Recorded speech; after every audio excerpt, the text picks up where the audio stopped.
6 minutes O'Hare to downtown, outbound 22. Inbound Eisenhower delay start at Manheim. It's 35 minutes from 390 to downtown.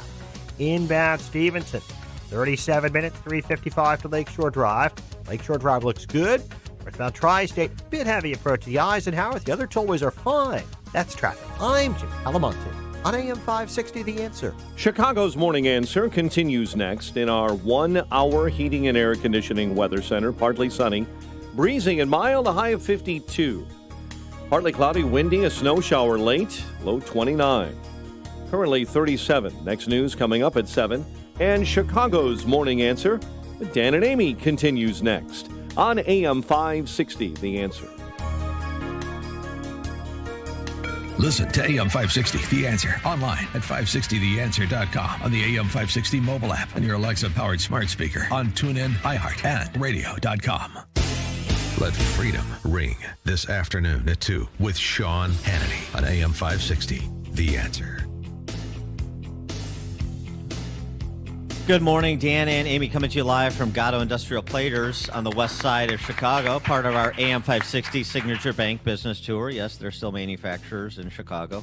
We'll talk to the gentlemen who run this one in the 7 o'clock hour. But now we're pleased to be joined by our friend, KT McFarland, former First Deputy National Security Advisor to President Trump, author of the new book, Revolution, Trump, Washington, and We the People. KT, thanks for joining us again. Appreciate it. It's great to be with you, Dan and Amy. Now, your revolution is different than the Bernie Sanders revolution, I presume, right? Well, but it comes from the same sense of complete dissatisfaction with the status quo. It's just he goes in the other direction. I mean, I go in the Trump direction, which is fix the economy, realter American relationships with countries which no longer need our support, and we've been sort of subsidizing their security and trade agreements for years. So it's Bernie, on the other hand, says, let's make government bigger, let's take more of your money, let's control more of your lives. But both of them come from the same sense of dissatisfaction with the status quo in Washington, the unelected, permanent bureaucrats who decide things for the rest of us.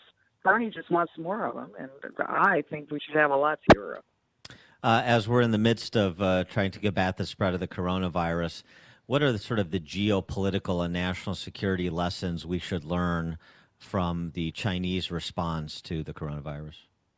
You know, that's a really important question that I think that it'll take a while for people to focus on once they get past the panic. But for the last 5-8 years, the Chinese have been going around the world saying, we're the new world leaders. Our model is government control, state capitalism, less rights for the people, more government control over all aspects of people's lives, economic, personal, social, etc. And the Chinese have been going around the world saying, look at democracy. It's finished. Washington is dysfunctional. Look at the economic crisis of 2018. Free market capitalism is dysfunctional. It doesn't work. And they've been getting a lot of attention. I mean, they go to international meetings like Davos with all the world leaders gathered in Switzerland, and they're touted, Xi Jinping, the permanent Chinese president, he's touted as the new world order. He's the guy that's going to be the Chinese century. China knows better than America. Free market capitalism and democracy are on the wane. And so he's gone around and gotten an awful lot of attention and excitement. And then when Trump was elected president, then the liberal elites worldwide said, aha, America's now totally finished, and we're going to look to China for leadership. But look at what China did. They knew about this virus in December of last year. They could have contained it. It would have cost them a little bit economically. It would have been embarrassing for them. But they could have contained it, and they didn't. They didn't do it until it had already spread far beyond its borders. They even sent a delegation of hundreds of Chinese to the White House in January to meet in the Oval Office with the president to sign the Phase 1 trade agreement between the United States and China. That is the height of irresponsibility of a great nation. So I think what they've shown to the world is, look, they're not the model of the future. Look what they did to the rest of the world to sort of save themselves a little bit of embarrassment and maybe a knock in their economic production in a certain part of China. And now what have they leashed down the world? In addition to that, they've shown that they know how to control this virus because they just went around arresting people. But I don't think the Chinese communists are going to go quietly, even if the world decides that they're not the model. No. And I wonder if Agreed. that makes the prospect of the Thucydides trap more dangerous. Now, the Thucydides trap is a really important issue, and that's that the Thucydides trap says that great nations, when there's a rising nation and a falling nation, declining nation, they most of the time go to war, and both sides are hurt as a result of it. And so the Chinese view themselves as the rising nation, and they view the United States very definitively as on permanent decline. And their big worry is not that they're going to have anything impeding their sort of conquest of the world. It's that they might have to fight in order to do it. Now, they've used economic warfare so far, and they have an intention to really, I think, create a new Roman Empire with their One Belt, One Road maritime, land-based trade route, and then their sea-based trade route that goes through the South China Sea. They want to control the 70 or so countries that are along those trade routes that go from Europe to Asia, from the Middle East to Asia, and from the East Coast of Africa to Asia. Now, do you think President Trump is doing a proper job in trying to, contain this virus here in the States? I'm glad you brought that up because I'm writing an article for FoxNews.com that should appear on the website later today. I know Trump, and I think he was made for this virus because think about it. Here's a germophile who wants to close borders. And a guy who has no problem with political incorrectness. And in addition to that, I was in New York in the 1970s and 80s when New York was really on the ropes. It was a city that was bankrupt. Central Park, once the crown jewel, was just a wreck. There were junkie needles all over the place. And there was a skating rink called the Woolman Rink that had been, the crown jewel of the crown jewel. And it had been really closed down for 10 investment portfolio is with physical gold and silver. Goldco has helped thousands of investors safeguard their retirement, especially in times of uncertainty. In fact, if you call 855-971-2006, Goldco will send you a free 1-ounce silver American Eagle coin. And all you have to do is pay for shipping and handling. No obligation. 100% free. Call 855-971-2006 to get your free silver American Eagle coin. That's 855-971-2006. General Motors rolling out plans for 13 new electric vehicles it will produce over the next 5 years. Some models will be able to go from 0 to 60 miles an hour in as little as 3 seconds. GM also touting a new battery technology that could propel its cars 400 miles on a single charge. Economic reports today. Freddie Mac will release new weekly mortgage interest rates, and the Labor Department unveils its fourth quarter productivity report. Most Americans will see only $500 million. Most Americans would see $500 million only if they were to win the Powerball lottery. That's how much former New York City mayor and billionaire Michael Bloomberg wasted on his disastrous presidential campaign, which yielded only one victory for the former mayor. He won the race in American Samoa. Please join me for Lou Dobbs tonight, 7 o'clock and 10 Eastern on the Fox Business Network. This is the Lou Dobbs Financial Report. AM 560, The Answer. Dan and Amy, we're coming to you live from Gatto Industrial Platers on the west side of Chicago. We had a little technical difficulty there during our discussion with KT McFarland. Apologize for that. We have KT McFarland back. Yeah. Hey, KT, sorry about technical difficulties there. We don't work with a safety net.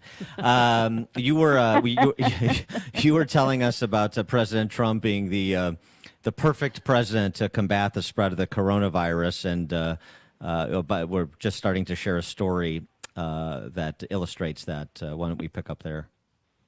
Okay, so in New York in the 1970s and 80s was just a wreck.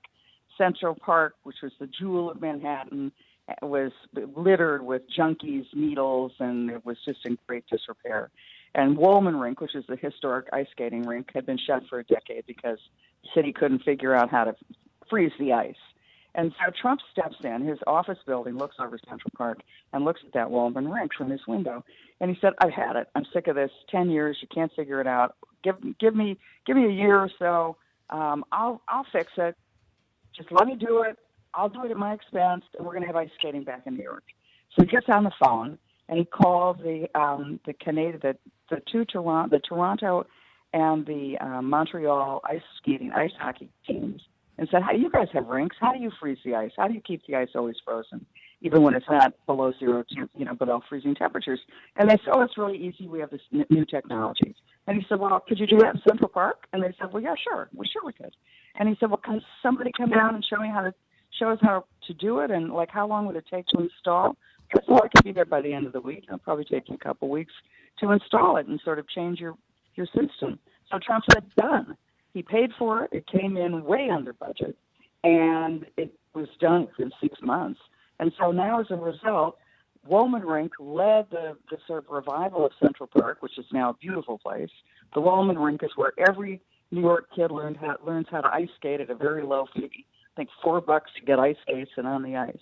And it's just been a terrific thing. So I think Trump, as I said, he's a germaphobe. He likes to close borders. He doesn't mind being politically incorrect.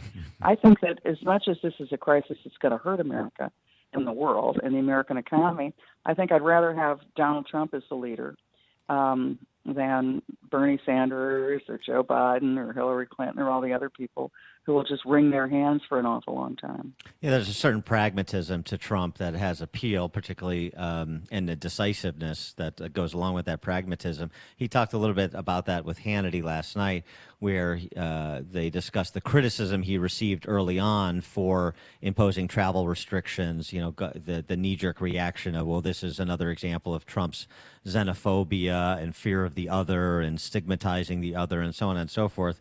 Well, 30 days later, it doesn't look that way, does it? No, and I think, look, at this point, their media and his opposition from official Washington they're just so driven by Trump hatred and bloodlust. There's nothing Trump can do that they're ever going to congratulate him for or even approve. Everything is going to be criticized, everything that Trump does, and I think we just need to accept that. And that's why Trump has used Twitter as one of his ways of doing it. But that's why he does these live interviews. They don't get to edit him out. And I think that's his way of getting over the heads of the Washington media, which is 97% Trump hating, and how he speaks directly to the American people. I wanted to get your take on the broad outlines of a possible peace deal with the Taliban. Is this, as some have observed, the sort of least worst option available to America?